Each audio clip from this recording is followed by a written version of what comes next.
whenever you have surgery for Crohn's, the disease can spread in 3 more places. And she was like, how does that make sense? So they're cutting pieces of me out, and then I'm going to get it in 3 more places.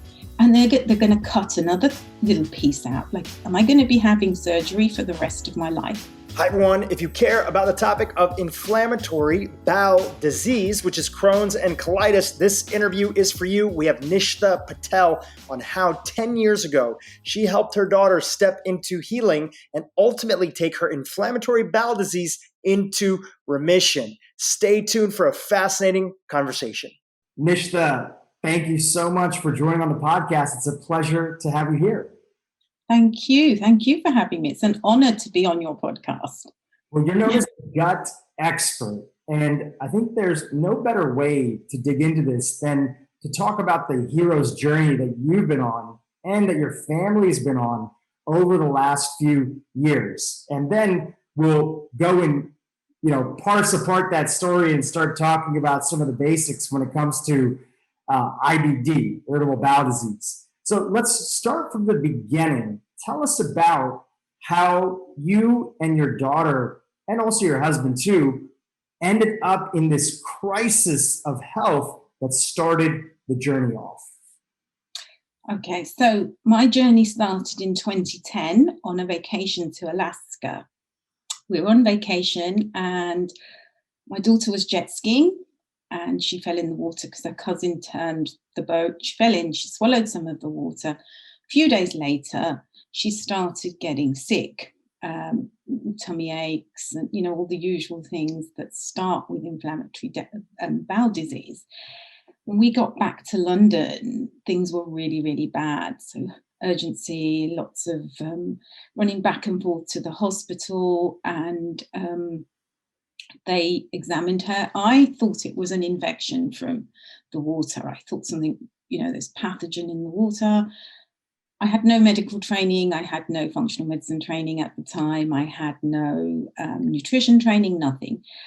So I just went, when I'm married to a pharmacist, so we just went down the conventional route. The doctor, the pediatrician said to me, right, this is proctitis and, you need to give these steroids, you need to do this. And we were just doing anything that the doctors asked us to do. And it sort of improved for a little bit, but not much. And then it got progressively worse and worse and worse. And for every time it got worse, there were more medications given. So it started off with prednisone enemas, and then it was steroids, like a little bit of prednisolone here and there, which is, the side effects of that anyway for a 14-year-old child. It's designed to either kill off the bacteria or suppress the immune system because they thought something was overreacting. Exactly. And then that went to, okay, let's put her on the 5 ASAs. That was giving her horrendous headaches and lots of side effects. And then that wasn't working. So, right, let's put her on azathioprine. That is a drug that is used for inflammatory bowel disease. It works for some patients. It is another immunosuppressant, but it's used for kidney patients when they are going to get a transplant to suppress the immune system so that the kidneys don't reject. And if you look at the mechanisms of that, there's another drug that works very similar, 6-mercaptopurine. She was then put on that. Some of the side effects of those drugs can be cancer later on.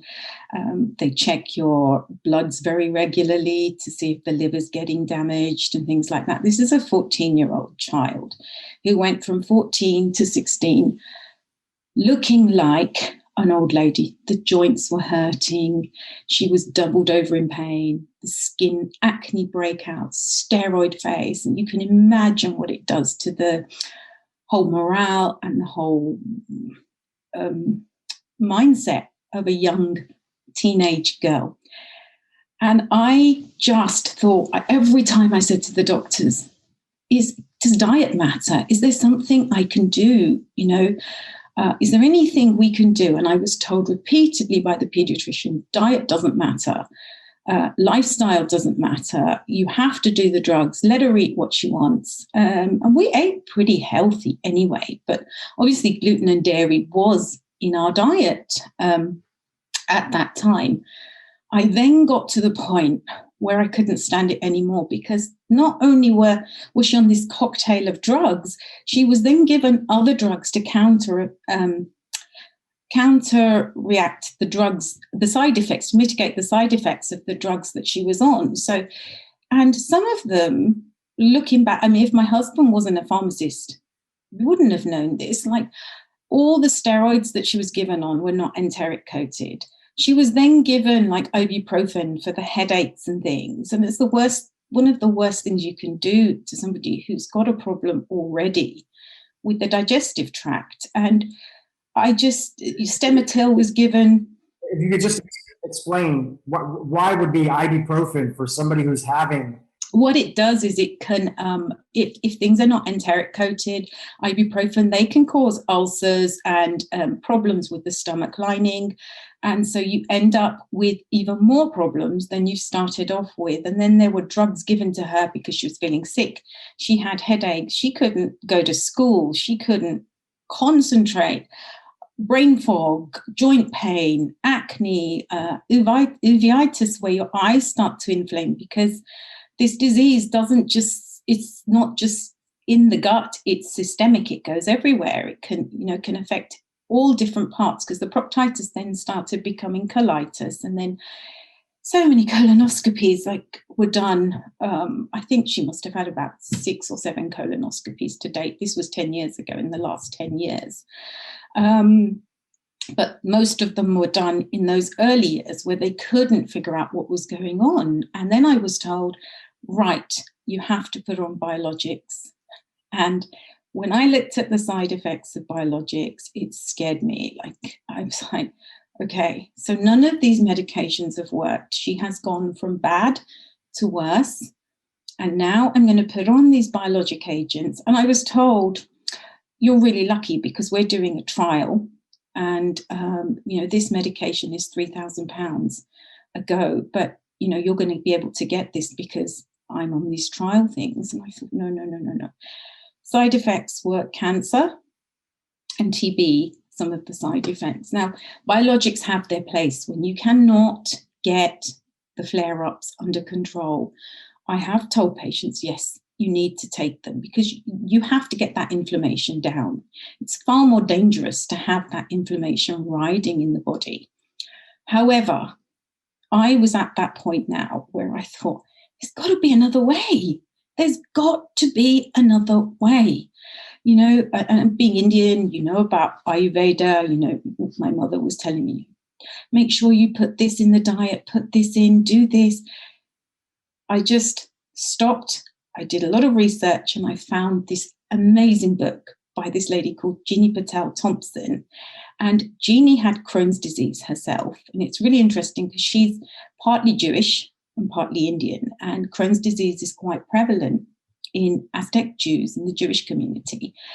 And so we know there's some genetic variants and things. But I read this book from cover to cover and I started implementing things.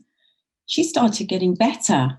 I was just like, okay, so, there's less urgency. First things, if I could just pause and interrupt, what was one of the first things that you read where you thought, this is a completely different thing? You had the doctors on one side, well-meaning, well-intentioned, right, doing the best that they knew how, saying diet and lifestyle didn't matter. And then you're reading about the story of somebody who had, reversed her own prognosis that she was in, or at least minimize the symptoms to the degree that it wasn't interrupting her life.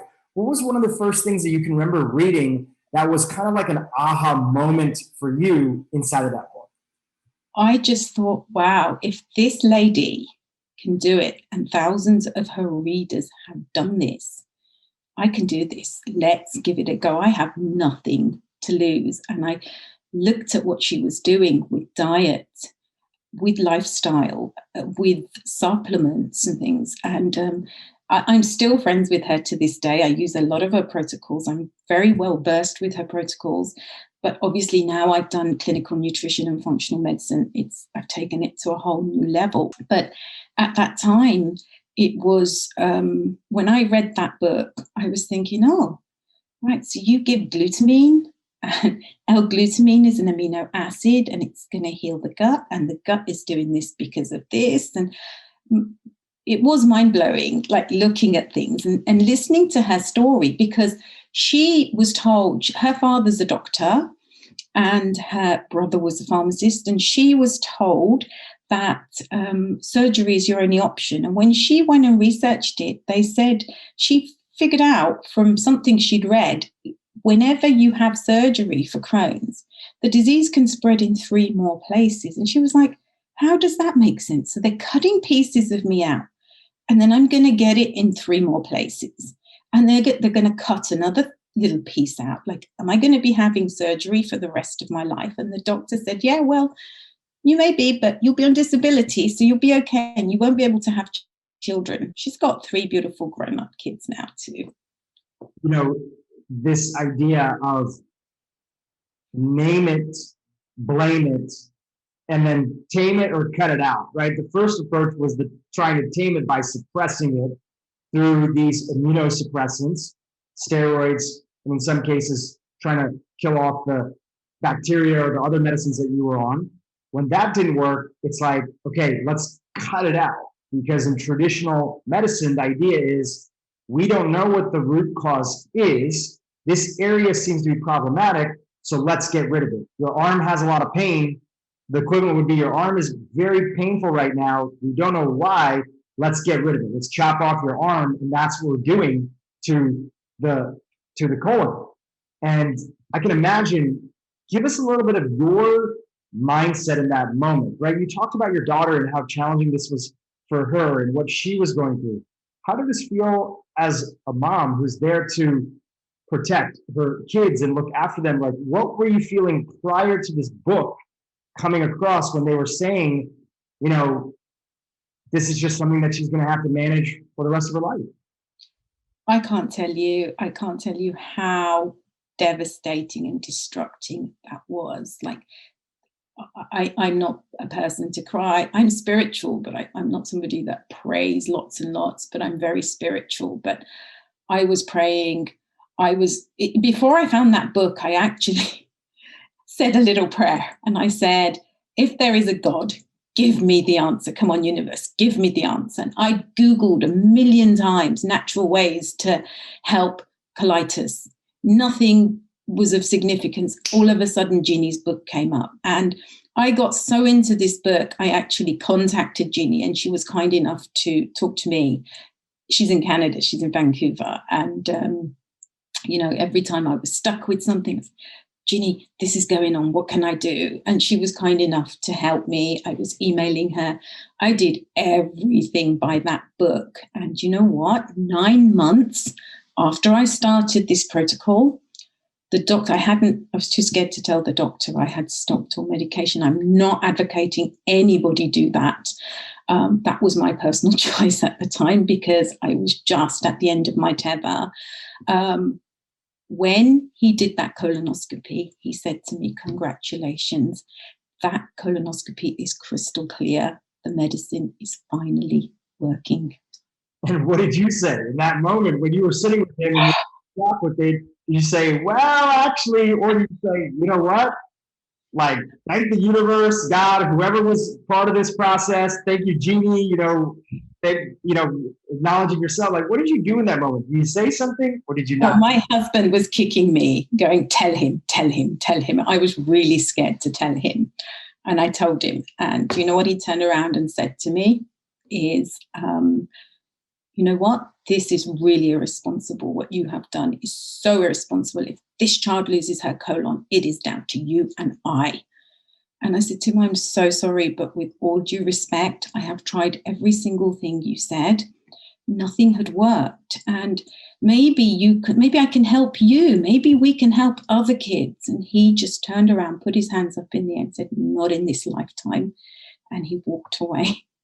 It's really an important lesson for anybody who's listening here is that we have to have compassion for the medical system and especially doctors who are doing what they're trained to do and are, in many categories, they find themselves as the smartest person in the room, especially if they've excelled And some of the challenges come with that is we can literally have smart bias that we know everything about a particular subject. And it's not just doctors, it's anybody in any category.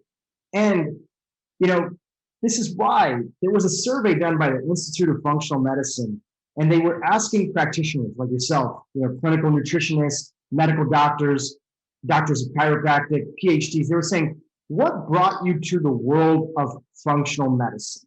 And the number one thing that they found that brought people to the world of functional medicine, this personalized, progressive, root-based, systems-based approach of medicine, was that they or a family member got sick, and finally they were willing to ask a different set of questions when previously they would have never gone down the route. Previously, they would have told all their patients to follow the traditional approach because that's what they were taught. But when it hits you, when it hits a loved one, your daughter, your child, your son, somebody that you care about, you are open to explore a different angle. And that's exactly what you guys did. I think the other lesson, if I just add in, is that sometimes when you're going down the pathway, not everybody's going to be supportive. And what is watching here today and they're struggling with this and they're not getting that support in sort of exploring and going outside of the traditional thinking, what would you want to say to them? I would say find a practitioner. Like, I have been working with patients now. So at that time, I hadn't done any formal training. I just used Ginny's book. And then I went on to, at that moment, I thought, wow, I have felt the way I have as a mother. I can help so many other mums, but I need to do this right. So at the age of 45, I went back to college and I studied clinical nutrition. It's probably the hardest thing I've ever had to do. No, functional medicine was the hardest thing, because as soon as I finished my 3 years doing clinical nutrition, I kept flying to America to do the functional medicine, and I'm studying all the time. But there's so much more out there now than there was 10 years ago. So find a practitioner that understands autoimmunity, that understands Crohn's, colitis. Like, I have just been hooked up with a practitioner in LA who nearly died himself of Crohn's and colitis, and he also used Ginny's protocols. And this is how the universe works in mysterious ways. One of my patients said to me, listen, you've really got to speak to this guy because you two would be the dream team. You can really help a lot of people. And so me, with my experience of what I'd gone through with my own child, and him with his own experience with Crohn's colitis, but every single person that works for him also has Crohn's colitis or has a family member that has had it. And together we've put together a really solid program that understands the needs of these people. We know exactly how you're feeling. I know that it's affecting very young people. I get kids coming into the clinic who are like, from babies, 2 years, 3 years, 5 years. There's so much that can be done. Explore it. Have a look. Just be your own doctor. Be the CEO of your own life. Dane always says that. It's so true. So a lot to unpack here, and we're going to get into some of the step-by-step things that you recommend to people, and that also that you, your family, and your daughter did, which, by the way, I've met your daughter. She came to visit in LA. She's such a sweet person, and just a shout out to her for you raising just such a great young woman. So we'll get to all that, but first, let's set the stage a little bit more. You've mentioned a couple things. There are some people that are watching or listening to this podcast right now that have a diagnosis and are dealing with IBD, Crohn's, colitis, but there's other people that are listening who might be having some symptoms. They might not have a diagnosis now, or they have a family member who's dealing with some gastrointestinal things and they're not really sure what it is. So let's lay the framework. Let's talk about the basics. What is Crohn's and colitis, and how does it fit into this context of the general category of IBD, irritable bowel disease? It's inflammatory bowel disease. It's irritable bowel syndrome. And irritable bowel syndrome is it's a whole umbrella term of lots of different symptoms, right? So if someone's got tummy ache, or someone's got diarrhea, or someone's got constipation, or bloating, or acid reflux, and they can't figure out what's going on with them. That comes under that umbrella of irritable bowel syndrome. Inflammatory bowel disease is completely different. You get similar symptoms. You may get the diarrhea, you may get the cramping and other things, but the main difference is, so with inflammatory bowel disease, you've got three types. There's Crohn's, there's colitis, and there's indeterminate, where you may have some signs of Crohn's and colitis and they're not sure which one you have. So the easiest way of remembering Crohn's disease is from gum to bum. So from your mouth to the anus. It can affect anywhere from the mouth to the anus. People can get ulcers in the mouth. They may have inflammation going down the esophagus, in the stomach, in the small intestine, the large intestine, right down to the rectum. And with Crohn's, the inflammation can be, if it's in the colon, they will find granulomas and like little cobblestone effects around the colon. So you might have a spot in one area, then a clear spot, then another area. And that, if it gets bad, can go very, very, very deep down through the whole wall. It causes fissures, it can cause bleeding, it can cause pus. With colitis, it does the whole large intestine. So the large intestine is affected. It usually starts in the anus rectum and it works its way up and round. You can have proctitis, which is in the lower part, like around the rectum. You can have left-sided colitis, where it's just in the left side, and sometimes it can become pancolitis, where the whole area is completely inflamed. So imagine if you've got an ulcer in your mouth, how painful that is. Think about what it's like for these guys who've got their whole digestive tract in Crohn's cases and in colitis cases, and they have an urgency to run to the bathroom. They could just drink a sip of water can get them to the bathroom. They could be going to the bathroom 15, 20 times. Some people will have bloody diarrhea with that. So they're going to the bathroom and they just see blood in the toilet. They're anemic, they're malnourished, they're fatigued, they've got no energy at all. And it spreads the inflammation. It's like everything's on fire. So then that can spread. You can get uveitis, where your eyes swell up, your joints swell up, you've got brain fog, so many things. Yeah, we always talk about in functional medicine, health and disease starts in the gut. And so when your gut is on fire, right, you have this inflammation, it's on fire. Now that impacts all sorts of areas in the body, all sorts of areas that it could show up in, which can be very challenging for folks. Now, you mentioned earlier that this is something that we're seeing more of. Every year, more people seem to be, especially younger and younger, are being diagnosed with this disease. So talk about just worldwide, some big picture stats about how many people find themselves in this category now. And I think that would be really important for people to hear. I think it is, I can't remember the exact statistics, but it's rising by millions all over the world. The number one country where it's the worst is Canada.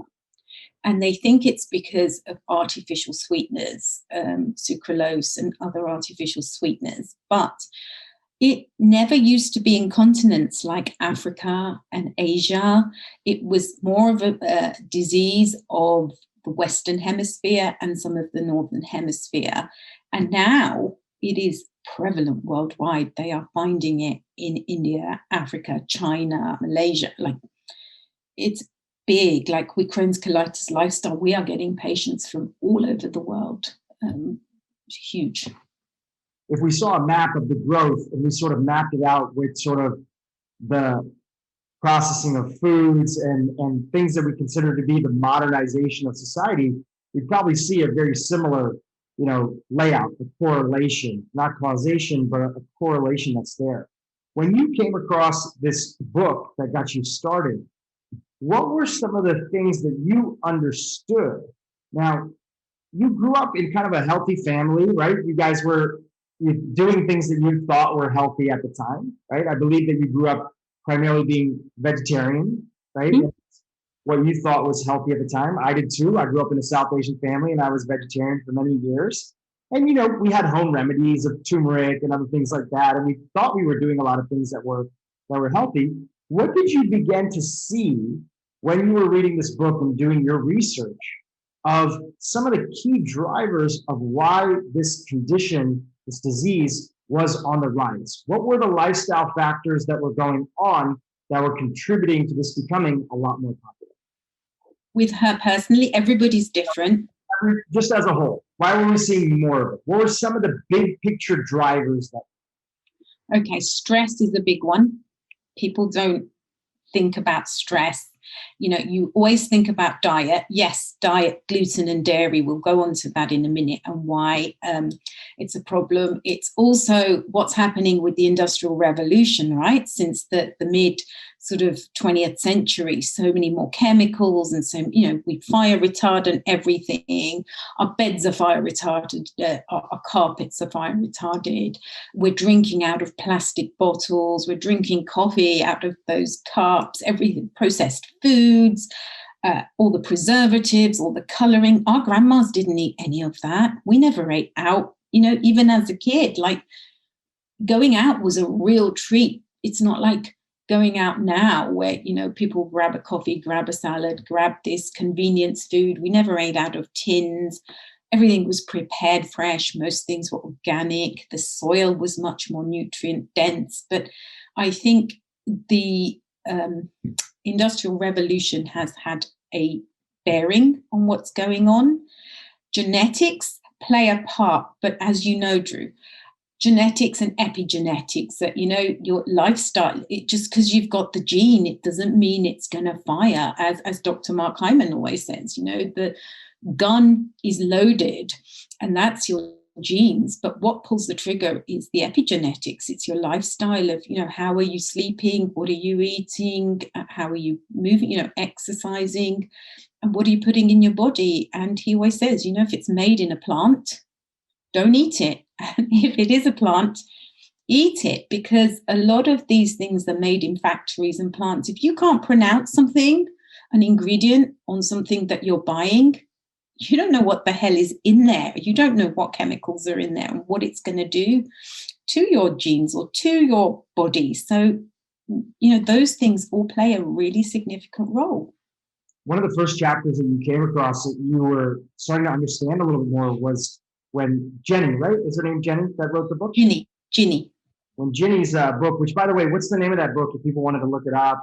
It's called Listen to Your Gut. Listen to Your Gut. So when you were reading that, one of the first chapters that you mentioned that you came across was diet. Just as you've always said, diet isn't everything. It's also lifestyle, it's stress, it's sleep, it's all these components. But diet does seem to be a pillar component. Now, what was, and your thinking has evolved since reading that book, right? It's like you're building on top of what foundation you got from there. So I'm not saying that everything came from that book. You've continued with your training, your functional medicine training, and your clinical nutrition training. But if you look back, compare and contrast your life when it comes to, and what your daughter was eating when it comes to diet. How were you approaching it before? And then what did you start to do that was different, whether that was adding things in or removing? So gluten and dairy are out now. No gluten and dairy at all. And the reason is gluten is people always ask me, why is gluten such a problem? Like, our grandmas ate it. And I was speaking to a wheat farmer here in the UK because his wife was one of my patients. And he said, look, the grains are sprayed from when they are seeds. They are then sprayed again when they're in the ground, and they're sprayed again when they germinate. Wheat is the number one commodity. That is the fastest growing. The world population is growing. That's the grain that everybody can use very quickly. It grows quickly. And the glyphosate or the pesticides or herbicides they use on these grains are designed to, if an insect comes and nibbles on that little piece of wheat, it's designed to blow up its intestine, right? And it's called the SAD diet. So it's the standard American diet or the standard Australian diet, or even in the UK, we still, eat that diet. If you think what most kids eat, cereal for breakfast with milk. So you've got wheat, you've got dairy. I'll come on to dairy in a minute. And then at lunch, they might have a sandwich. In the UK, kids eat biscuits and milk at school. It's a given, like at 11 o'clock, they get biscuit and milk. So you've got wheat and dairy again. And then in the evening, you might have like pasta or something like that. So you've got wheat, dairy wheat, with cheese. If you are doing this 365 days a year, every single day, year in, year out, you are going to start that. They know now, like if you look at Tom O'Brien, Dr. Tom O'Brien talks about this quite a lot, is every single time we eat gluten, it opens up the tight junctions in our gut. So it's starting to allow toxins to get in and out because gut permeability starts, leaky gut kind of starts that way. So that is one of the causes of why gluten is a problem. With dairy, it is not manufactured. The dairy is not produced the same way it was when our grandmothers were growing up, because farmers have to produce a lot of milk, a lot of dairy. Milk is consumed, cheese, cream, all of that stuff. But the cows are pumped with lots of antibiotics. They're pumped with steroids. They're pumped with hormones because they're producing milk all the time. And in the UK, I've read somewhere that 3% pus and blood is allowed in the dairy because it's going to be pasteurized and homogenized. So where's the goodness in all of that? Like, if it doesn't make sense, right? It's inflammatory. The animals are inflamed. They're full of hormones. They're pumped full of antibiotics. That's then coming out in the milk. We're drinking it. So what's that doing to us? And we're told you have to have the dairy. The kids need the dairy. They need the calcium. So that's changed a lot. And we've sort of gone down, right, where can we get calcium from? And you've got to make sure it's like bioavailable calcium. Vitamin D was another one. It was like no one had ever checked her vitamin D status. And her vitamin D levels were 7. That's when I checked it myself. That was my own, when I started reading Ginny's book and I started doing my research, and I was like, oh, we've never checked her vitamin D. And 7. Wow. Now, let's zoom out for a second here to add a little bit more context. Crohn's and colitis are autoimmune, right? They're in the category of autoimmune. So help make the connection, go one step up to autoimmune and taxonomy, and just help people understand what makes something an autoimmune disease and what's actually happening in the body. Then we can come back to things like gluten, dairy, other aspects, and talk about how they may be encouraging more autoimmune reactivity. So with autoimmunity, your body is attacking itself. So in the case of Crohn's and colitis, the gut lining and the gut, or with Crohn's, it's anywhere from mouth to anus, is being attacked. If you've got arthritis, your joints are being attacked. So different autoimmune diseases attack different areas. But basically, something's gone wrong with the signaling, and your body, instead of recognizing things that are good, the good guys, it starts to attack it, and it thinks everything is bad. So it's starting to mount an attack on itself. And with gluten and dairy, there's something called molecular mimicry, where you ingest things and then the body again, there's a whole cascade of things where the body is invading itself wrongly. Yeah. Autoimmunity. A couple of days ago, Batiste Karazian, really smart individual, he said, when it comes to autoimmune, molecular mimicry, where our body starts attacking itself, is one of the main components that triggers, and there's also these other pathways. And he said it's a little less known, but we're now even starting to understand that viruses can play a role in sort of the pathway for molecular mimicry and causing our body to attack itself. Because people always would ask, why would my body start attacking itself? Why would my body all of a sudden start to come after itself? And in a way, it's been hijacked. It doesn't know what it's doing. It's thinking that it's attacking something else. It doesn't know that it's attacking itself. Yeah, That's exactly what happens. Like, with MS, it starts attacking the nervous system, gets attacked, and the body's just, everything's gone haywire. All your signaling is just gone haywire. Your immune system, a lot of it is to do with the microbiome, because, the microbiome and the immune system, they work hand in hand together. When signaling, microbiome is like the eyes and ears of your immune system. So the microbes are often the first ones that signal the immune system that something's going on.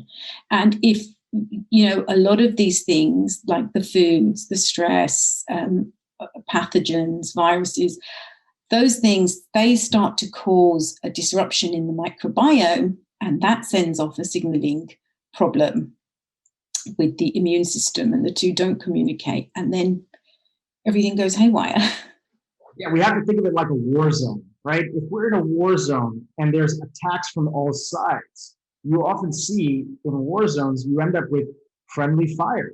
Because you're being attacked from all sides, you just start shooting because you feel that everything is an attack. Any vehicle approaches you, you start shooting at it, and it could be your own teammates, the soldiers from your side that are part of that, and that's what's happening with autoimmune. Now, great analogy.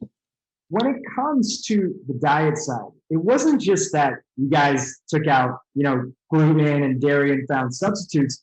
There's a lot of sophistication, because you'll see stories online where, yes, some Crohn's and colitis patients get better just from that alone, and that seems to add, at least some relief that's there. But there's people that are still dealing with Crohn's and colitis years on, and they don't have dairy and they don't have gluten. So there's more layers of sophistication. We'll get back to stress and we'll get back to lifestyle in a second, but I want to pursue the path of diet, and I want to talk about some of these layers of sophistication. So let's talk about even foods that we typically think of as, not necessarily bad, like they could be healthy, but how they might impact an autoimmune or Crohn's and colitis patient or sufferer more unique. So let's start off first with saturated fats. And let's talk about that category, and have a few other categories we're going to go down. So what was one of the things that you saw when it came to saturated fats? Saturated fats can often be a problem, especially if they're refined, like, people are eating French fries or chips and things, fats in that capacity, because they do a lot of damage to the epithelial lining, the microbiome, lots of different things like that. But also, if you have got digestive issues, as I love Dr. Karazian, and I've done all his courses, and the way he describes things is digestion starts in the north, from the brain to the south, north to south. And if something is not working up north, you're going to have a problem down south. So the first thing, the brain signals the mouth to chew, and the amylase from the saliva and the digestive enzymes go down. You need enough hydrochloric acid. That then, need pancreatic enzymes. If you've got an issue with your gallbladder, your liver, bile, you're not going to be able to absorb fats. That's your first problem with that whole digestive thing. So then you're going to have an issue with, you'll get stools that are floating, you'll get tummy aches, and lots of other things that go along with not having enough, either phase 1, phase 2 liver detoxification's not working correctly, or that there's not enough bile, or it's quite sludgy. So that, from the digestive point of view, that is how saturated fats would cause an issue. And I'd also like to add to that it does seem that even sometimes healthy fats, like large amounts of coconut oil, and it's case specific, it seems that there could be a mechanism of triggering some sort of endotoxemia reaction. Not everybody has that, but for instance, for me, even though I don't have Crohn's, colitis, I'm not diagnosed with an autoimmune condition, I noticed after a year, and I never thought it would be this, after a year of using large amounts of coconut oil in like smoothies and cooking, I would primarily cook with it because a lot of people were thinking that this might be the best oil to cook with. Well, I am one of those people that is actually quite sensitive to even healthy, quote unquote, saturated fats that are there. And what was happening for me is that I had really bad acne in high school. And then by going in gluten and dairy free and vegan at the time, I was able to clear it up. Then later on in life, I started noticing that acne coming back, the skin red pigmentation. I thought, what is going on? I'm eating the healthiest I've ever eaten. I'm working out. I don't know what's going on. So I had an interview with somebody here on the podcast, and Kiran Krishnan, who's with Microbiome Labs, researcher. And right before that time period, I had a friend of mine who said that they cut out coconut oil just to see how it improved. And I noticed that even though coconut oil is great, it's virgin, organic, everything like that, I'll still use it topically on my skin. When I cut it out, that reaction, that acne, that redness went away. So that is some people in that category. I think you have some thoughts on that. There's a paper out showing that coconut oil can cause lipopolysaccharides and endotoxemia. So, but I can't remember which paper it was, but there is a paper on how lipopolysaccharides and endotoxemia is caused by coconut oil. Yeah, it's very interesting. Just another reminder that this is all about personalization. There are big picture themes, and this is the importance of working with a practitioner who's kind of seeing those big picture themes, but then also knows what things people can try, what things people can A/B test, right? In sort of the world of web design and software design, we talk about A/B testing. Does this work better? Does that work better? We don't know. Let's test them both. Let's test them both out. With diet, like when you've got Crohn's colitis, this is something that Dane and I teach. When a patient comes to you, there is no one, people be like, I've done low FODMAP, I've done specific carbohydrate, I've done autoimmune paleo, nothing's working. When these people come to you, their guts and their mucosal lining, their microbiome is completely trashed, that mucosal lining is all degraded. You have to teach them. We teach them, look, right now your gut is not in a good place. We're going to repair it, and it's not going to be the case always, but it's food philosophy. What do you put on your plate? Food doesn't heal you. It creates a space for you to heal. And when you've got a plate full of food, we get people thinking, right, so your gut's not, if you gave a baby a raw carrot, even, like a toddler, a raw carrot, when it can't chew very well, it's not going to digest that. It's going to come straight out in its poo. When you're first weaning a baby, you're going to give it baby food. You're going to get the carrots. You're going to really puree them. You're going to make sure that, those carbohydrates are completely broken down, and then the baby can digest it. It's not going to digest a raw carrot. Or it's the same with like a piece of kale. It's got too much insoluble fiber that a person with this kind of problem is not going to be able to digest. Does that mean they'll never be able to eat kale? No. Once we repair things, yes. So when we get them to think, we think, right, is it squishy? If it's squishy, it's going to be more, you're going to be able to digest it better. You think of a banana, or you think of butternut squash soup. Then you think of things like, we will give the analogy of a blackberry and a blueberry. A blackberry is going to be higher in lectins. It's got seeds in it. That's going to cause problems, especially if you've got ulcers and, it's got to come through. So go for the blueberry. If you can go without skin, you go without skin. White rice or congee. I know white rice is not ideal for everyone because it can spike up blood sugars and things. But for these patients, they need some kind of nutrient, something going in, right? So congee or white rice is very easy. The starches are very easy to digest, especially if you've mushed it up. So you get them thinking, is this going to harm me, or is this going to heal me? Is it going to help me to get to that place of healing? So we start getting patients to think about that. But it's not even just diet, because people don't think about the way food is cooked, right? So if something is cooked slowly, and you've got like it's juicy, and you've got like bone broth in there, or meat that's cooked really well, like a stew, yeah. Something like that. Yeah, and it's cooked really slowly. You've got all the nutrients in there. You're going to digest that better. If I gave you that piece of meat and I barbecued it and it was burnt, do you think you'll digest it the same way?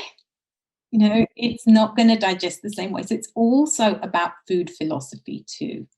So you mentioned one thing, which is this category of anti nutrients, and anti-nutrients and lectins would be part of that, is a growing area that is getting a lot more attention when it comes to gastrointestinal disorders or irritable bowel syndrome, and then in this case, inflammatory bowel disease. And one of the reasons it's getting a lot more attention is that when we went through this sort of health revolution here in America, and then that kind of spread throughout the world, and veganism and vegetarianism got very popular, there was a lot more promotion of eating raw foods, salads, other stuff. Eat just as all vegetables are great. But tell us how, in the category of anti-nutrients and lectins, separate from the fact that things may not be that easy to break down because of the fibers, why is it that not all fruits and vegetables work for people with inflammatory bowel disease? Because they may not have enough digestive enzymes, they may not have enough hydrochloric acid to be able to break these foods down. And you need enough because your stomach doesn't have teeth, right? So when you chew, the food goes in. If the particles are left unchewed properly, you've got bigger particles going in. Already there's like dysbiosis going on. You then get, instead of all that melting away or dissolving and then going into the small intestine and forming amino acids and then doing its thing, you've got bigger particles. It's causing more of a leaky gut issue. So you need digestive enzymes, you need hydrochloric acid before you can digest anything. So a lot of people also know that sometimes nightshade vegetables can be problematic for sometimes people with Crohn's and colitis. Why would a category like, first of all, what are nightshades, and why would a category like nightshades be challenging for some people? Not everybody, but some people. Nightshades have lectins in them, so it's things like tomatoes and bell peppers and aubergines, and they are proteins in the lectins that can attack and cause autoimmunity. So what was an example of maybe a type of meal that you were making for you, your husband, your daughter previously, and then you said, look, we've already talked about gluten and dairy, right? Like biscuits and milk and other stuff. But what would be another example of something that you would find that you thought was healthy, but would be kind of problematic for her and could cause a flare up or some reactivity that you kind of left behind? Can you think of any examples? Yeah. Okay, so I'm South Asian too. And so we would have South Asian meals, dals and lentils. Which are beans and legumes that you're having? Yeah. And these beans and legumes can be quite problematic for these people because they've got like an issue with their microbiome. They've got issues with pancreatic enzymes, elastase, often hydrochloric acid, things like that. But these plants have to protect themselves from the environment and from nature and from birds and from being attacked. So they let off their own kind of mechanism, like it's almost a form of protection for them so that they don't get eaten or they don't get attacked. And we're lacking the enzymes to be able to digest them, but they can also cause problems with our gut. They can start causing like more of a leaky gut and issues with our gut. So I had to stop all the beans, all the lectins, things like that. I learned that in time, if you want to use those things and you're able to, you've got the enzymes and you've got the capacity to digest them, they have to be soaked really well. You've got to soak them and rinse them very regularly to get rid of some of, like even quinoa. Quinoa, everybody thinks, okay, this is a superfood, this is great, but we don't have the digestive enzymes often to digest quinoa the way somebody in Peru would. They've grown up with that genetically. They have been raised that way. Their bodies are used to breaking those things down. We've never had quinoa in Southeast Asia, right? So we've also never had eggplant and tomato, until like the 1600s. Anybody that's read the work of Yuval Noah Harari and Sapiens would know that like even hot peppers. Indian food, South Asian food is known for being very spicy. That didn't really start until around the late 1500s, mid 1600s, that food was super spicy because peppers are not from India. They were brought over from South America, Central America, the Mexico region, and then brought over. So it's so funny how sometimes food is so cultural, but then we forget how recent that cultural changes has happened that's modified the food. Absolutely. It's true. So you also were talking about, so one of the ways, so now do you and your daughter have those foods? And if you do, how do you prepare them in a way that is easier to digest and process? Yeah, so like I said, with any kind of beans or legumes and lentils, I will soak them. If I am making something tomorrow, I will soak it in the morning today. Every time I go in the kitchen, I will rinse it and re-put water in it, rinse it. So it might be rinsed maybe 8-10 times and soaked overnight, rinsed again really well. Like if you soak quinoa, you know, that like soapy sort of layer you see, that is all this stuff that's coming out that needs to go. Your water should run clear. And then I pressure cook it and make sure it's cooked really well. Yeah, I think the pressure cooker is key because that is how traditionally a lot of it was prepared, either pressure cooking, which is a more recent innovation in terms of, human history. But before that, it was slow cooking. Things would slow cook for a really long time. And so you'd cook out the anti-nutrients. You'd cook out all the things that were there. You'd have a lot of different things, especially if societies were eating meat. You'd have some meat, vegetables, other things all put in. And as you had mentioned, the juices of that all sort of accumulating to be the most digestible, the most broken down version that's there. So just going and running to the grocery store and getting a can of beans and then just plopping that into a salad, those beans are not going to be pressure cooked. They're not going to be slow cooked.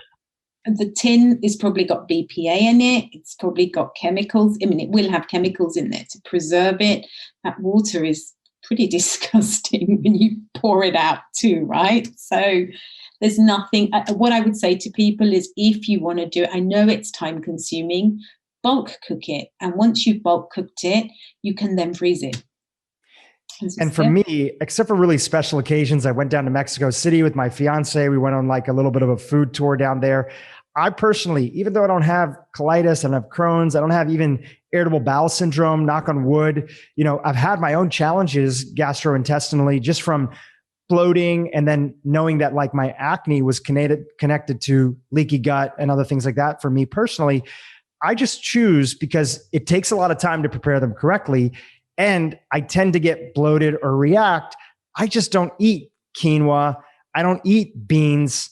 I don't eat lentils, except for, again, traveling overseas. I'm not worried about it as much because I'm not having those things on a regular basis. And that might sound crazy to some people, especially if anybody else who's South Asian, but feeling better is better than no matter how good something tastes, I'd always rather choose feeling better. And there's plenty of other things that I have that I can eat that make me feel like I can indulge and enjoy the taste. I just have minimized those grains and beans, except for, as you've said, white rice. I'll still have some white rice in my diet and I feel great with it. And I'm just mindful to not have so much that my glucose gets out of control. I can have small amounts and mix it with other fibers and high quality meats. So that is a topic that I would love to touch on just for a second, is that, again, I was raised vegetarian. I think you probably were also raised vegetarian, and I'm not sure if you're vegetarian now. I'm still vegetarian. You're still vegetarian. And obviously we respect anything that anybody wants to do. If you feel like going into this, and if you don't worry, we'll just edit this part out. Did you shift the focus for your daughter in terms of plant-based? Being vegetarian or not being vegetarian, and what was that journey like? Absolutely, because she did eat meat and she ate fish, but primarily our diet was vegetarian for most of the week. I changed overnight. There was bone broth, there was collagen, there was fish. All her food was really well cooked. Everything was steamed really well. Or if I boiled it, I would keep the water and then I would mash it. So it was easier to digest in those early days. And bone broth and collagen are still a big part of her diet.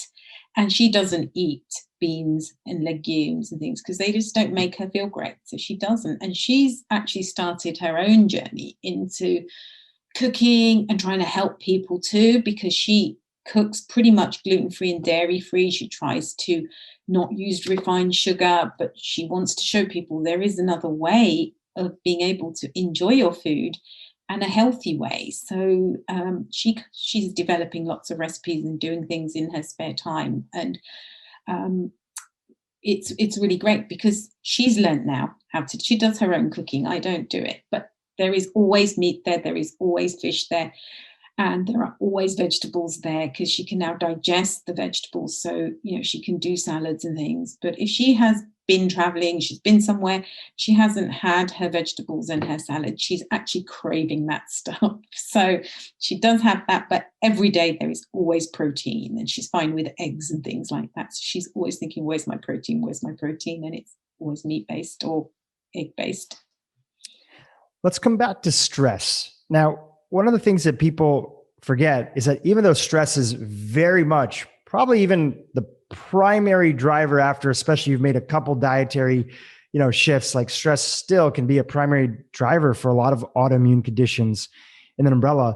But the most stressful thing is constantly feeling like you're not making progress in your whatever pathway, whether you're engaging with traditional medicine, whether you're going down the route of experimentation. So I do want to acknowledge that the most stressful thing for somebody who's dealing with any kind of disease, especially autoimmune, it's very stressful because you get discouraged when you don't see progress. You're still continuously, suffering. Separate from that, what would you say in both your personal experience and your daughter's personal experience, what were the things that were also contributing to stress? And if there wasn't much, what are the big picture things that you see that drive a lot of stress in people's lives?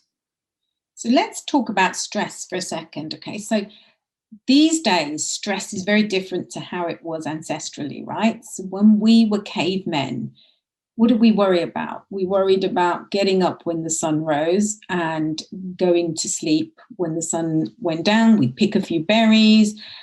The biggest stress that we'd have is you'd be really starving. And there's a bear running after you. So you've either got to kill that bear or that bear is going to kill you. You do one or the other and your stress response comes down. Nowadays, you wouldn't think of it as stress. But we wake up, how many of us wake up to an alarm clock? You've got your phone there. I don't, but people will have their phone there beside their bed, right? So you've got Wi-Fi and things. People don't think about that, but that is mounting a little bit of stress on your cells. But every time that alarm goes off, that is the stressor, because you should be getting up with your circadian rhythm when the sun comes up. I should be naturally opening. When that alarm clock goes off and you're in a deep sleep, that's one stressor. You put the snooze button on, that's little mini stressors. You then, we're in lockdown, so we don't really, unless you're going to work, on the front line, most people are at home, but non-lockdown, if you had to take a train to work and you've missed the train or the train's running late, you've got a meeting, you've got to drop the kids off somewhere, it's like little stress, little stress, little stress, little stress. It adds up. We're eating al desco. People aren't sitting there eating mindfully, right? Digestion begins when you're sitting down, eating your food, chewing it slowly. That's so important. That's another stressor. That's affecting your secretory IgA. The more you're stressed, the more the secretory IgA goes down. The secretory IgA is your first line of defense. You've got this mucosal lining everywhere in every orifice. So your nose and your bottom and everywhere else, your lungs, all of that. So if that secretory IgA gets lower and lower and lower, you're going to be more prone to getting infections, viruses, colds, flus, things like that. So that is one aspect of stress. The other aspect of stress is, I think kids are so stressed these days. They've got like exams and homework and clubs and they don't get time to be kids half the time because they're going here, there, and everywhere, right? And so that's another form of stress. But stress can come in lots of different ways. But for kids generally, teenagers, it might be they've got social media stress now as well, haven't they? Everybody, we didn't have that. I didn't have that when I was growing up. But now they've got that added. I think that's more stressful. Kids are just not kids anymore. And those are other areas that will affect them mentally, physically. It's things that you wouldn't think of, but are very important. Families don't eat dinner together anymore. Everybody's eating on the go. Those things have, before, when everybody used to sit down calmly, you ate your dinner, you digested it well, your stress levels would come down. You talk about things, and that has a big bearing on your microbiome too. So keep going on about the microbiome, but it's so important, because if that is dysbiotic, it's going to cause an issue. Absolutely. And we talked about environmental stressors. You mentioned fire retardants, pollutants in the home. Often people forget, but their indoor air can be up to, sometimes there was a study done by the EPA in the late 80s here in the United States. They found that indoor air, because of carpets, because of mold, because of a lot of different things, off-gassing from furniture, fire retardants, as we mentioned, indoor air can sometimes be up to 300 times more polluted than outdoor air. So those are part of those environmental toxins, the water that we drink, right? Making sure that we get a chance. Now, one question I had for you on the topic of water is, let's go back to that original story. When your daughter was on the jet ski and she fell off and she swallowed a little bit of water, did you find out, was there anything inside of there? Like, why was that a triggering event that things led from there? What are your thoughts about that? There was Clostridium difficile found in the tests in the UK. My hypothesis of the whole thing is she was a 14-year-old girl who was very conscious of the way she looked. So she was very careful with what she ate back then. And I didn't know this at the time. So I think there weren't enough essential fatty acids in her diet. And, you need essential fatty acids for fluidity in the cells and for hormones. It's such an important age for hormone signaling and things like that. So I think she was quite depleted in things like that, first of all. There was a lot of stress because there was a lot of peer pressure at school, again, with like social media stuff and keeping up with your friends. And they all were I didn't know it at the time, but they were all aspiring to look like Victoria Beckham, which is like, they were slim, but they wanted to be really slim, So that was more of I think mentally, internally, that stress was like driving it. And I think that falling in the water was just the icing on the cake. It just tipped it. Maybe the secretory IJ was going down with all that stress. There were hormone signaling issues because there wasn't enough essential fatty acids in the diet. This is all my analogy after studying functional medicine and trying to do a timeline and going back on it myself. How was her sleep hygiene? And also, a lot of people find out that while you're trying to get a family member that you love healthy and you're making changes in their own life, you start to make changes in your life too. So let's talk about sleep, because that seems to be a huge part of the way that the body begins to repair, especially broken down, and goes through its own detoxification system. We've done episodes about the glymphatic system in the brain and the body throughout the system at night.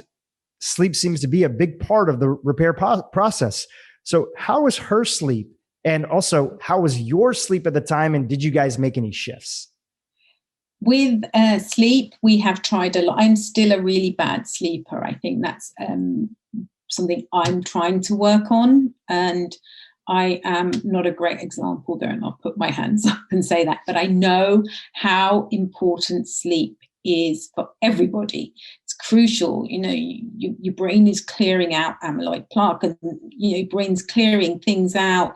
Your body's repairing. When we sleep, we don't need to get up and eat. We don't need to, go to the bathroom. Everything is happening. That whole process is so, so, so important for the immune system, for the brain, for your cells, everything. And so some of the things that we have tried to do is get the blue light blocking glasses, come off of any devices at least 2 hours before bed, burning lavender oil, making sure the blinds are blacked out, the room is at the right temperature, weighted blankets, things like that. But her sleep is also not great. And I think with autoimmunity, that can happen. And exam time at university, that was the worst. And you could get her out of a flare-up. But as you know, with these diseases, flare-ups can come back. And it was always exam time that the flares would be at their highest.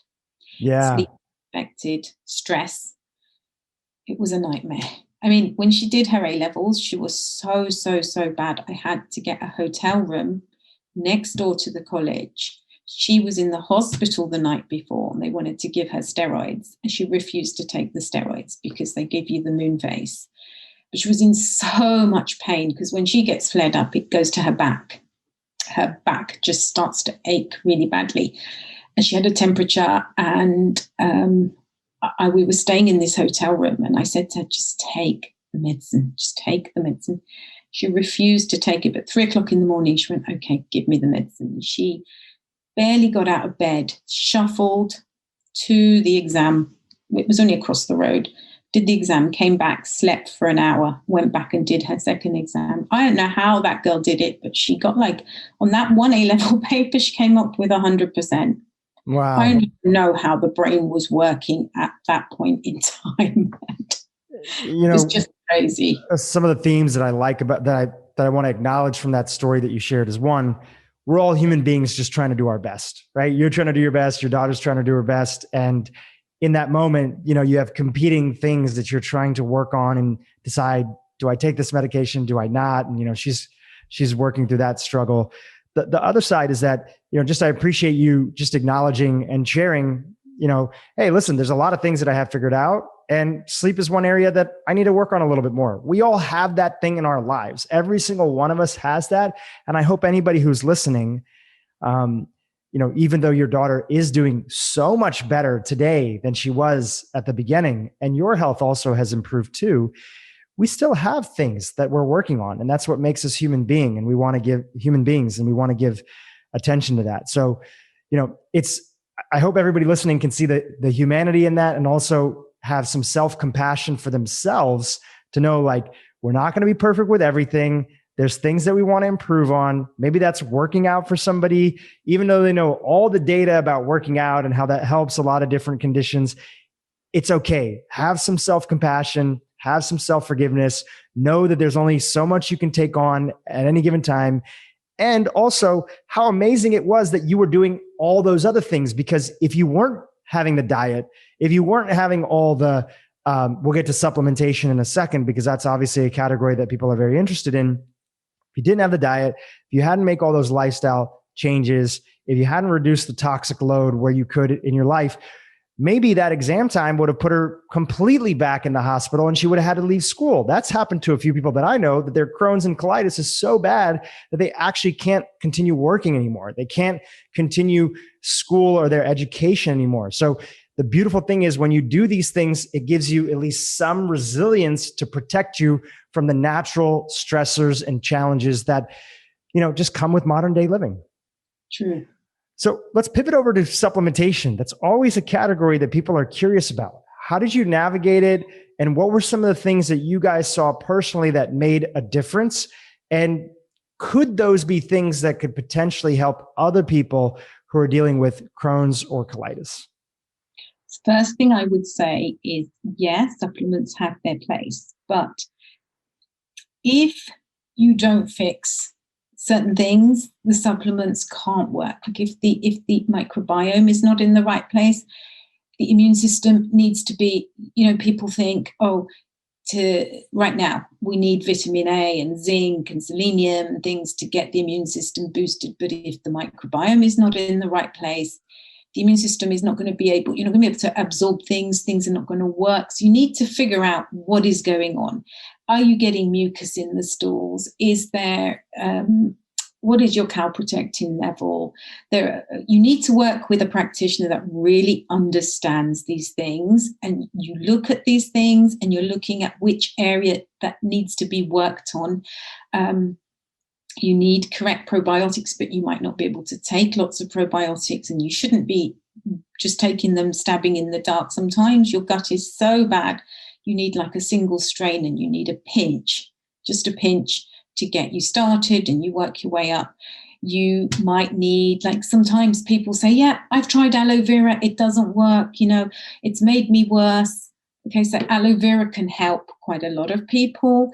But with inflammatory bowel disease patients, the aloe vera must have no aloin in there. There's a substance in the inner leaf called aloin that can actually cause more irritation in the guts. If you're just taking any old aloe, it's going to cause more issues. So this is why you need to work with a practitioner that understands herbs, they understand supplements, and they understand how to dose it, and they work with you. And the thing I like about Dane's program is you're getting coaching. So every week, if you're doing like the coaching session, every week you would speak to the practitioner, and you'd be like, yeah, I haven't had any pain this week. Last week it was on a scale from 0 to 10, it was a 7. This week it's gone.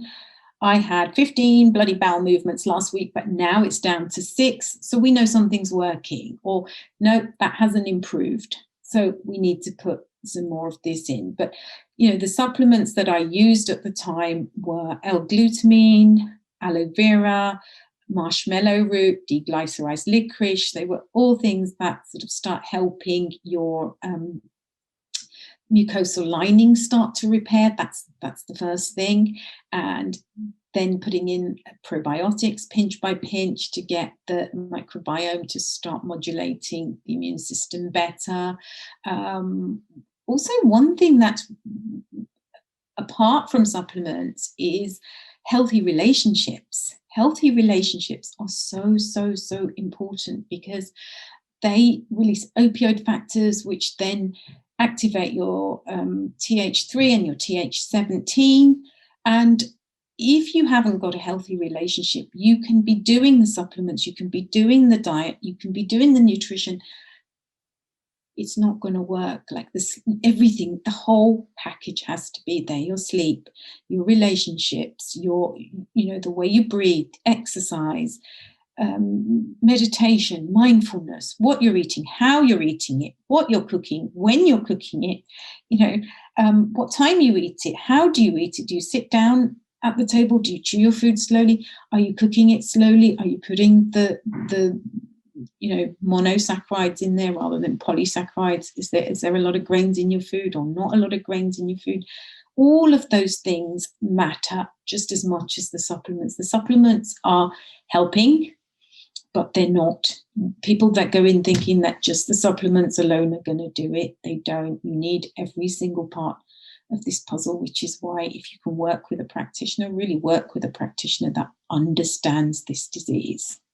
Yeah, because a good practitioner, whether people work with you or they find somebody in their local area or they're doing this program that you and Dane have put together, when a puzzle is a great analogy because it is a puzzle, but nobody assembles a puzzle by figuring out how all the pieces work together at one time. You start in one section. You do your best. You start with one piece. It's often a corner piece because those are easy to identify when putting together a puzzle. Then you build from there. Then you might see that there's a face in there. So you start there. So a puzzle is a great analogy because it can feel so overwhelming and it can feel like you have to do everything right all at the same time. And just, it doesn't work that way. So if somebody can hold your hand and walk you down the pathway, then you're much more likely to take it piece by piece by piece, and then ultimately be able to step back and say, wow, look how much progress we've gotten a chance to make.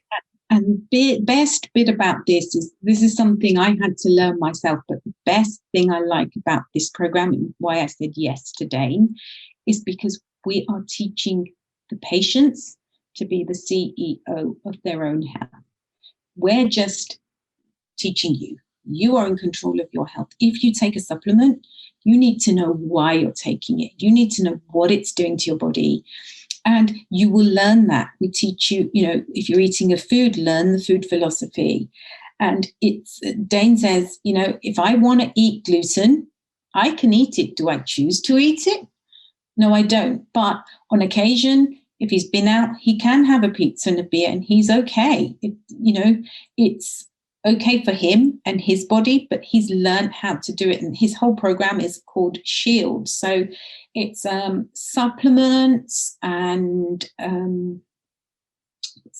for imagination, because you do a lot of mindfulness and visualization and you get yourself there. Herbs, exercise, lifestyle. Yeah. Supplements, herbs, imagination, exercise, lifestyle, diet. And you shield yourself. You learn all of those things.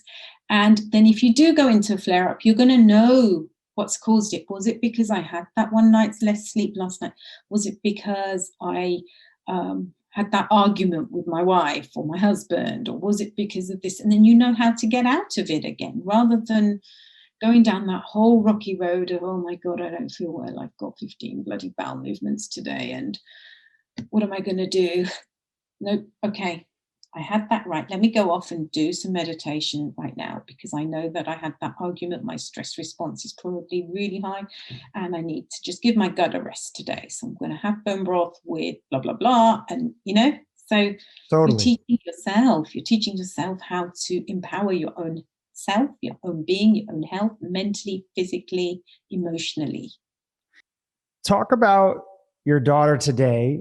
And we've already alluded to the fact of how well she's doing, but give us a compare and contrast when it comes to her lifestyle before you guys went on this journey, which is now, you said, over 10 years ago, and the lifestyle today. Like, what, compare and contrast how those two are different since going through this healing journey. I think she has had to grow up quite a lot with this healing journey faster than other people over the years. She's learned a lot about her own body. She knows what works, what doesn't work, and she is phenomenal. Like, her mindset is stronger than anyone I know. She is she's ambitious, and she lives her life to the fullest, and she just goes out there and does it. There's no victimization it's not like, I've got this disease, I'm a victim. Her friends didn't even know. This is probably the first time it's going to come out, really. Most of her friends don't know about this. She's given me permission to talk about it now and to put it out. She didn't want anybody to feel sorry for her. She didn't want anybody to know about it.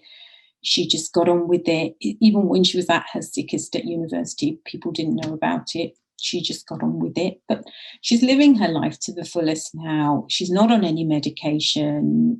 Does she get flare-ups? Yeah. Once in a while, she does, but she knows how to get out of them. She knows how to deal with them. And she's doing anything that a young 25-year-old would be doing. So it's great. She travels, everything that anybody else her age would be doing. Yeah, she's getting a chance to live her normal life and go explore all the things that are there. I think this is a good opportunity to talk about as we conclude the interview. Tell us about cure versus remission, just so everybody's clear in the context of what we're talking about here, right? There's no official cure for inflammatory bowel disease. So help us understand, what happened to your daughter? If she wasn't cured, what happened? So let me ask you something. If you get the flu, right? You've got a strain of flu and you take like bone broth and you take vitamin C and you sleep and you rest and you get better, right? Are you cured? I would say so. Okay. And then what happens if you get the flu the next year? You got the flu again. So were you cured or were you in remission? Right? It's that kind of thing. So there is when you've got autoimmune disease, what you do, and this is what Tatis teaches us, because I'm a Karazian Institute, I do all his courses too. When you've got autoimmune disease, the aim of the game is to find out what your triggers are. The triggers are different for everybody. We've spoken about a few. You find out what your triggers are. You try and get out of that flare-up as fast as you possibly can, and you go into remission for as long as you possibly can. If you flare again, you generally will know what your triggers are and you can get out of it just as quickly. But I don't like that word cure and even remission. Like, you know what? You get better and you get on with things. If it happens again, it will happen. You're never going to not get the flu again just because you've had it once. So it's the same kind of analogy. Yeah. And the important part about it is that the reason that cure, the word itself, can be quite polarizing is because there's also disagreements, or I would say lack of awareness, in terms of the driving root factors of the actual disease. Right now, if you look up on WebMD, inflammatory bowel disease, and this goes for a lot of autoimmune conditions, they'll say, we don't know what causes it, right? And yes, it's not that here we are, two people having a conversation saying that we know everything, but we're saying there's clues. There are systems in the body, like our gut, that seem to be a major part of it. And when we take care of it, when we watch out about how we eat, when we are mindful about our sleep and our repair process at night, when we pay attention to our stress, it seems to be, even though we don't understand everything about this disease, that seems to so limit the flare-ups and the reaction that people with the right guidance can ultimately end up getting off of medication, can end up living a normal life just like your daughter did. And again, we don't know everything, but we know enough of what's related. And the other beautiful part about it is, like you said, what do you have to lose? As long as you have a little bit of guidance that's there for you, you're not just shooting completely in the dark on your own. As long as you have a little bit of guidance, what do you have to lose if the traditional path wasn't working? Most of these interventions that you've been talking about here, the potential side effects are just going to be super minimal for the lifestyle interventions that we're doing. So there's not a lot of risk to trying, and then you have everything to possibly gain, again, if you have the right guidance that's there for you. And one final thing I want to say is I am not against allopathic medicine.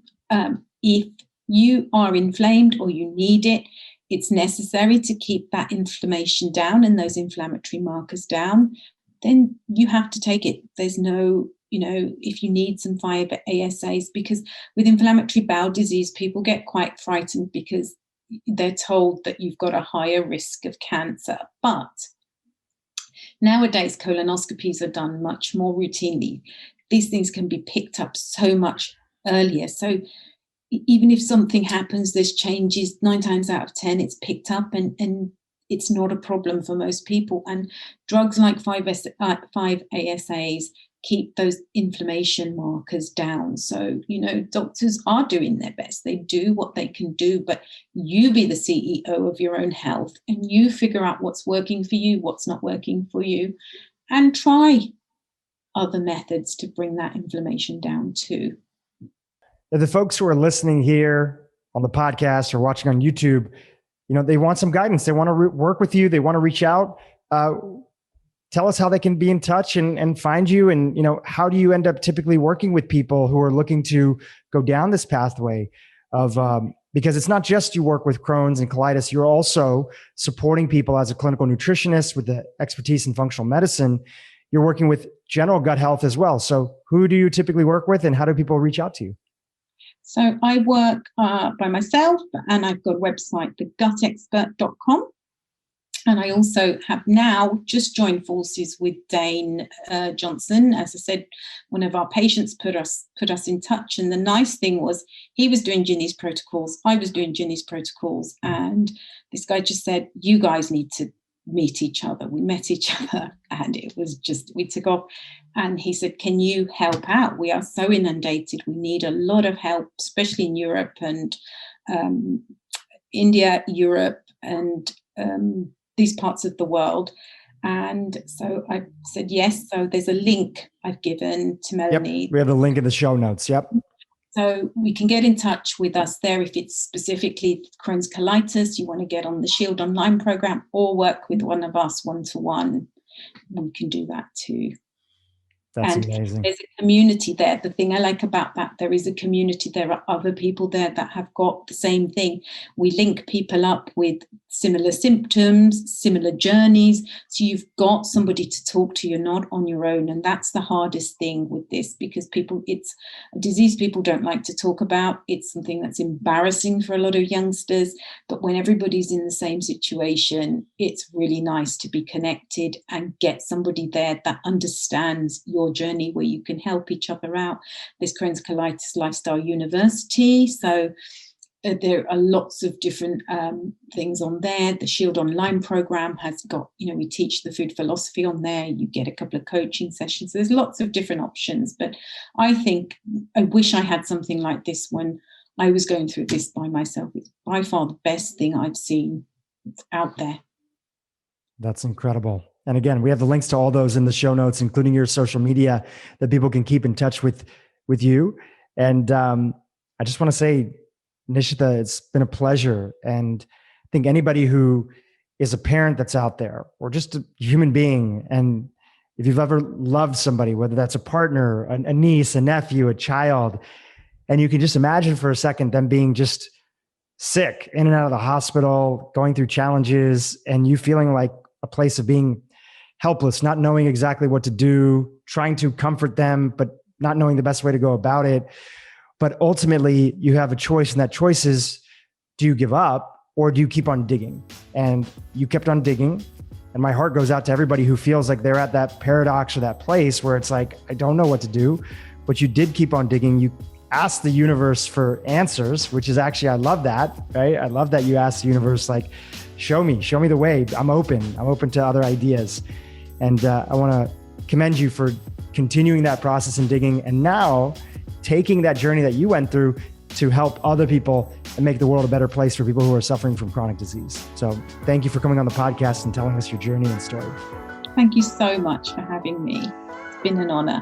Hey, YouTube, if you like this interview with Nishtha Patel, you're going to love this interview with Dr. Terry Walls, all on MS and autoimmune. The leading neuroscientists are saying, we have to preserve your brain. Even if you take disease-modifying drugs, you're at high risk of developing early cognitive decline, at high risk of having accelerated brain atrophy.